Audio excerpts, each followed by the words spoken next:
Buenas tardes a todos y bienvenidos al invitado de Radio Francia Internacional. Este jueves se inaugura en la Maison de l'Argentine, la Casa de Argentina de la Cité Internacional, aquí en París, una exposición dedicada al cómic argentino de finales de los 90 y principios de siglo, que con el título de Planchas de Salvación reúne planchas de 14 artistas. Exposición que celebra al mismo tiempo el 5º aniversario de la editorial francesa Edición Insula, que ha acompañado a estos artistas. Y para hablarnos de esta exposición y de su propia trayectoria como dibujante, hoy tenemos con nosotros a Pedro Mancini. Buenas tardes, Pedro. Buenas tardes. Quien ha venido maravillosamente acompañado de Claire Lachague, editora y directora de las ediciones Ínsula. Buenas tardes, Claire. Buenas tardes. Y sobre todo, muchísimas gracias a ambos por haber aceptado nuestra invitación. Gracias a vos por invitarme. Recordemos a nuestros oyentes que has nacido, Pedro, en Buenos Aires en 1983 y he leído que un día, cuando eras joven, en vez de irte de fiesta con los amigos, decides encerrarte en tu cuarto y ponerte a dibujar, y que ahí nace tu personaje Alien Triste. ¿Es cierto eso? Sí, ojalá hubiera sido una sola vez. En verdad era lo más corriente, típico de dibujante que se queda después de hora trabajando, y era muy común. O sea, amigos yendo de fiesta y uno quedándose. Y con esa sensación de soledad y de estar medio apartado nace la tira esta de Alien Triste. Me decías que tiene un componente muy autobiográfico ese Alien Triste. Sí, totalmente. Es de las llamadas tiras, historietas biográficas, autobiográficas, aunque con una pequeña vuelta de tuerca que es el componente más ficcional, o sea, con el tema de lo alienígena, que es, qué sé yo, soy fan de la ciencia ficción entonces hay un elemento más extraño que le agrega otro condimento, me parece. Todos los jóvenes, quizás los adolescentes, se sienten un poco extraterrestres, ¿no? En ese mundo de adultos. ¿Te sentías tú así también? Sí, seguro. Por eso salió y es así como funciona, digamos. Creo que en algún momento de la vida cualquier persona se ha sentido descolocada, extraña, fuera de lugar. Y de esa manera conecta con la gente, digamos. Es cierto que en el fondo eres un músico frustrado, que tocabas la batería y que te hubiera gustado Sí, dedicarte totalmente. completamente a eso. Sí, tocaba. En un momento iba en paralelo con la música y el dibujo y me estaba como tomando mucho tiempo, horas por semana cada actividad. Y me decidí por el dibujo porque me gana más el estar en casa relajado dibujando. Pero hasta hoy en día toco la batería. En Argentina tengo una banda, Mega Deformer. Pero bueno, no está en el centro de mi vida, digamos. Estoy más con la historieta, digamos. Hace unos años tuvimos con nosotros a Quino, el autor de La contestataria Mafalda. ¿Pesa sobre los dibujantes de hoy en día en Argentina la figura de un ídolo como fue Quino y como es todavía Quino? Sí, Quino es lo más grande que hay en Argentina, un referente máximo. Súper idolatrado, respetado, admirado. Uh-huh. Claire Lachaga, por cierto, me decía que ha hecho una tesis doctoral sobre Quino, ¿no? Sí, mi entrada a la historieta argentina fue porque empecé a hacer una maestría que luego fue una tesis sobre la obra de Quino, y para eso tuve que ir a Buenos Aires a investigar a los archivos de la Biblioteca Nacional, y allí fue cuando conocí a los dibujantes actuales, y donde ahí empezó a interesar la idea de que también se conocieran en Francia. Tu tesis era sobre sociología, ¿no? Porque las historietas de Quino están llenas de política, de sociología. Digamos que tenía una parte de poética, o sea, analizarlo como una manifestación de lo que son las formas breves, pero en cómic. Y luego sí tenía toda la trayectoria editorial y ver cómo había ido evolucionando el humor de Quino a medida que cambiaba de revista, y que también se iba modificando la política en Argentina entre los 60 y los 70. Me dirijo a Pedro Mancini. Cuando un argentino se entera de que sus ahorros en el banco han desaparecido y con el corralito, uno se siente como un extraterrestre, ¿no? Tú viviste eso cuando tenías 19 años. Sí. ¿Cómo viviste esos hechos y tan eso, terribles? Siendo yo de una familia de clase media, baja, pegaba muy fuerte. Toda crisis nos ha sacudido un montón. Y cuando uno se dedica a algo como la historieta, o sea, no hay un mercado tan sólido ni una cosa tan establecida en Argentina, y pega un montón y hay que inventar estrategias y ver cómo seguir. A mi familia particularmente le fue tremenda todas las crisis, digamos, o sea, desde Menem hasta el 2001 y hasta hoy en día, te diría. Imagino que el mundo del cómic estaba en crisis también, ¿no? Sí, sí. En Argentina lo que sucede siempre es que hay cantidad de autores y autoras increíbles, muy interesantes, pero no se logra consolidar un mercado que haga que funcione, que dé trabajo constante. Entonces, ante cada crisis hay una gran sacudida que te diría que barre con todo. Hay momentos en donde directamente ves que 2, 3, 4 años sin publicaciones. Por ahí un poco de resistencia por el lado de lo independiente, lo autogestivo, pero se bajan las publicaciones de gran tirada y eso desaparecen. Claire Lachague está al frente de Ínsula desde hace 5 años. ¿No te sientes un poco como una rescatadora de dibujantes? Esa plancha de salvación, que, como se llama la exposición, no es por casualidad, ¿no?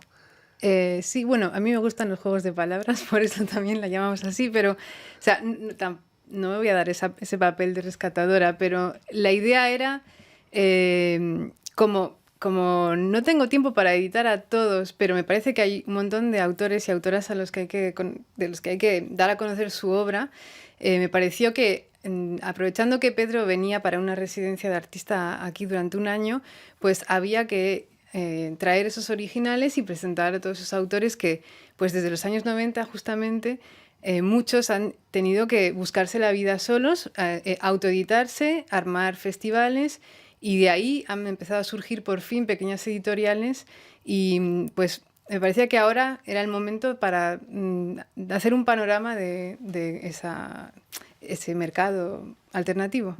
Pedro Mancini, cuéntanos cómo fue el encuentro con Claire Lachague. Fue gracioso porque fue muy accidental. Yo estaba con mi grupo de ese entonces, se llamaba Niños Ultramundo. No habíamos conseguido un stand en un festival importante de Argentina, entonces fuimos simplemente a pasear y a repartir flyers de nuestro proyecto. Y yo no recuerdo ese día haberla cruzado, pero se ve que le dimos uno y ella después llegó a su casa, entró al sitio nuestro y le interesó, nos contactó y ahí empezamos a contactarnos y a trabajar. Hablando de niños del ultramundo, en tu libro Detrás del ruido revisitas la infancia de William Burroughs, quizás el más salvaje de los escritores de la generación Beat, que por cierto dejaba embarazadas a las chicas inyectándoles su propio esperma con una jeringuilla. Cuéntanos, ¿de dónde sale la idea de hablar de la infancia de Burroughs? Eso fue una propuesta de una editorial que es francesa-española, que se llama Bang Ediciones. Yo conocí a uno de sus editores, Ed Carosia, en un festival. De ahí empezamos a hablar sobre editar algo y él mismo me dice, yo veo que vos utilizás a William Burroughs en tus historietas como un personaje más, que es lo que sucedía. Y me dice, ¿por qué no pensar en algo que no se hizo hasta ahora? Porque hay algunas cosas en historietas sobre él, pero nunca se abordó la infancia, su infancia. Y tampoco se sabe tanto. El tema es que él era como un niño rico y toda su imagen de escritor súper salvaje, yonki, qué sé yo, era medio... creo que él ocultaba un poquito de su infancia y de sus raíces. Esos niños te interesan siempre. En tus dibujos encontramos extraños niños con objetos, con animales que le salen de la boca a veces. Sí. Es terrible, ¿no? La infancia a veces. Y yo tengo algo con mi propia infancia, digamos. Fue muy mágica. Tengo un abuelo que era actor muy importante de Argentina y que ligo mi infancia, y de hecho estoy trabajando en un libro ahora que tiene que ver con mi relación con él, y entonces está muy ligado todo el mundo de la fantasía, la ficción y qué sé yo, con su mundo y con lo que yo vivía, ir a obras de teatro, también fui muy incentivado por mi familia con historias, cuentos, historietas. Entonces siempre parte de ahí todo, me parece. Las pelis que vi. Tienes unos jardines maravillosos, mágicos, extraordinarios. Tienen mucho de borgiano también, ¿no? De ese mundo fantasista, Sí, realista pero fantasista, ¿no? Hay un montón de cosas. Puede ser que haya cosas de Borges, de dibujantes que me gustan, cine. Es como que me parece que es una ensalada de todo las influencias, más, bueno, mis experiencias y mi forma de ver las cosas, ¿no? Claire Lachague, cuéntanos qué te interesó de Pedro Mancini. Pues justamente esos niños con cosas saliéndoles de la boca. O sea, ese universo que a mí me pareció completamente... Bueno, que tenía en ese momento una influencia muy fuerte de Moebius, pero que lo llevaba a otro lugar y se atrevía a crear historias muy extrañas y a la vez bastante profundas, que creaban imágenes fuertes y que no se parecían en nada a otras cosas que se estaban publicando en ese momento en Argentina. Y ahí me impactó también que se destacara tanto de lo que en ese momento se publicaba.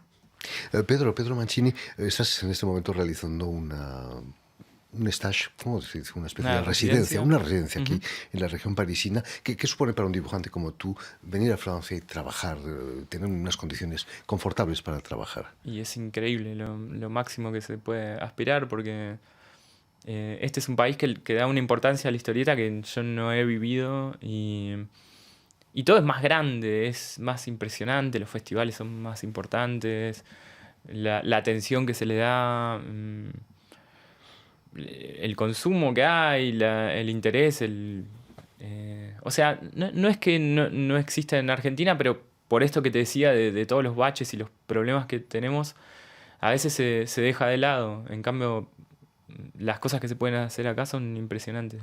Por cierto, ¿en qué estás trabajando en esta residencia? Bueno, la residencia tiene dos patas. Por un lado estoy dando clases en el Liceo Maurice Utrillo, en Stern. Colaboro con distintos profesores y aporto mis conocimientos de historieta. Y por otro lado estoy trabajando en un libro que se llama Niño Oruga, y que la idea es al final de la residencia tener el trabajo terminado. Probablemente un plan es ir editándolo en publicaciones más chicas y al final tener el libro, digamos. Y además de, bueno, acompañar todas las actividades de Ínsula, que justamente se están cumpliendo 5 años, entonces hay cantidad de actividades para hacer, exposiciones, ir a todo festival que se pueda, etcétera. O sea, felicidades por este 5º aniversario de Ínsula. No vamos a citar a los 14 dibujantes que están, pero podríamos destacar algún dibujante que te interese en particular. Bueno, pues están, digamos, los que han empezado ayudándome cuando inicié la idea de crear esta editorial. Dante Ginebra, que fue el primer dibujante al que publiqué, y Lucas Varela, que me diseñó el logotipo y bueno, que también me dio su apoyo. Y también están otros a los que aún incluso no los conozco personalmente, pero sigo su trabajo desde hace mucho tiempo, por ejemplo, como la dibujante Delius, o un dibujante que surgió hace poco, me parece, que me hizo descubrir Pedro, que se llama Pablo Goffelli, Feli Punch. Estos son algunos de los que están en esta muestra y que creo tienen estilos muy diferentes. Por ejemplo, también están las acuarelas de Manuel de Petris, que no tienen nada que ver con el trazo completamente loco de Hernán Siriani. Entonces, y esa mezcla es lo que quería también mostrar. En fin, felicidades de nuevo por estos 5 años de Ínsula. Y ya lo saben, tienen una cita en la Maison de l'Argentine, en la cita internacional aquí en París para la exposición Plancha de Salvación, que por cierto estará abierta hasta el 30 de noviembre, si no me equivoco, en la que podrán ver, entre otros, los dibujos también de Pedro Mancini. Muchísimas gracias, Pedro, por haber estado aquí con nosotros. Muchas gracias a vos. Muchas gracias, Claire, y permitirme también agradecer el esfuerzo increíble de Vanessa Loiseau y Jan Bourdelas en la realización del programa. programa y enviar un saludo muy especial a todos nuestros telespectadores que nos siguen en todo el continente americano gracias a una cadena de televisión uruguaya, Canal U de Montevideo. Y a ustedes muchísimas gracias por su atención y les damos cita para una nueva edición de El Invitado de Radio Francia Internacional.